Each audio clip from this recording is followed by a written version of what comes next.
The way to overcome procrastination is to do something harder than the hard thing that you're putting off. Procrastination is an emotion-focused coping strategy. There's nothing like the downward spiral of procrastination to make you feel like an abject failure. We create intentions around our goals, and it's the gap between intention and action, which is the heart of procrastination.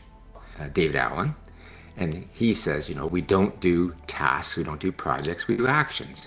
And the best question you can ask yourself is, what's the next action? And so that's become my own personal mantra as the gateway to just get started. The main idea about procrastination is that procrastination is not a time management problem, but it's emotional management problem. So basically, procrastination is a situation when you know what to do, but you are failing in doing that.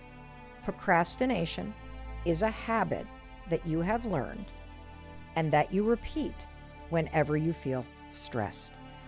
It's about self-awareness, stress management, and being effective and productive on the things that matter to you.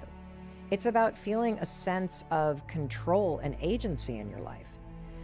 If we have right motivation, if we truly believe in what we are doing, if we see meaning in that, then it's much easier to push ourselves. Describe two kinds of intrinsic motivation.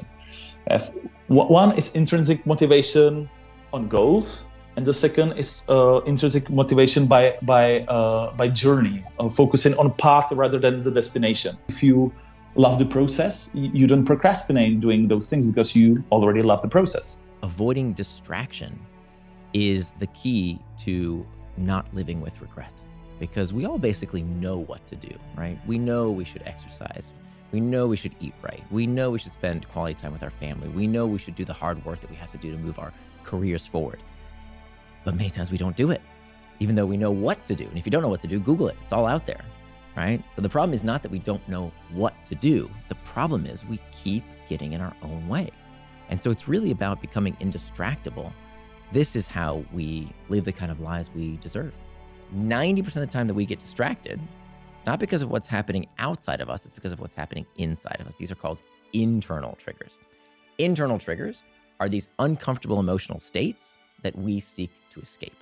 Even though despite knowing what to do, we don't do it, it's because all of these problems are an emotion regulation problem.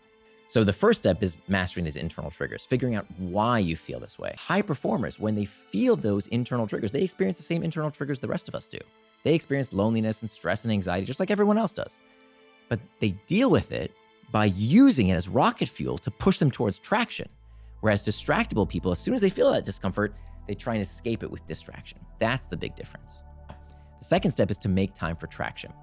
So when you have those doubts, one of these techniques that is really life-changing is scheduling time for worry.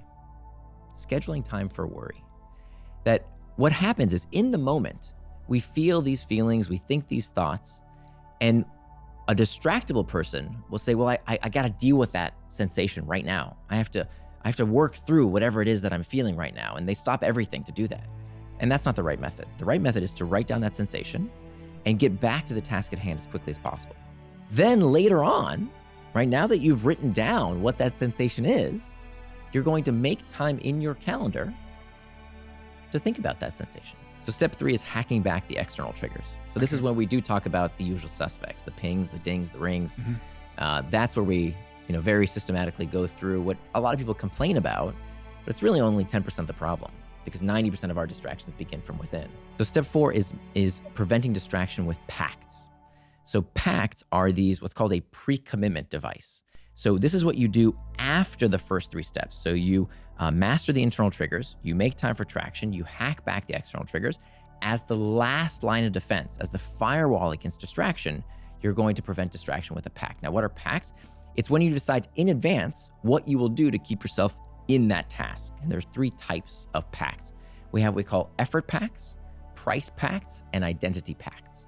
An effort pact is when there's some bit of friction in between you and the thing you don't want to do. When I started this research, I came across this this research around the importance of these effort pacts.